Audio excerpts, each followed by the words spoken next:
Hi, welcome to today's Excel tip on using filters on tables. I want to analyze this table by using filters.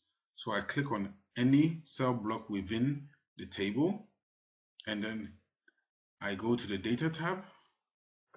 In the Data tab, I can go to the Filter button, or alternatively, press the Control, Shift and L key, and that will activate the filter. And what the filter does is that it creates drop downs on the table headers.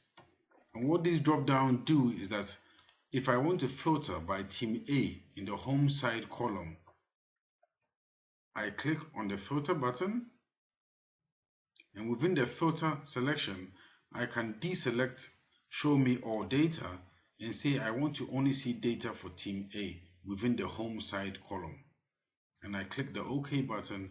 And what this does is that it filters the column and shows me only results for team A. The rest are hidden. Now I can also filter by the referee. So I want to see the home side, but now I want to choose the referee.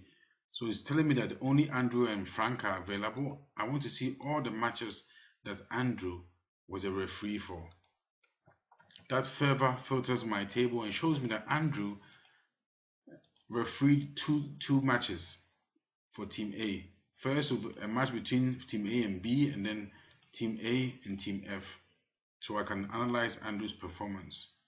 To remove a filter, I click on the filter button, and now I choose the select all, which will show me all the available data.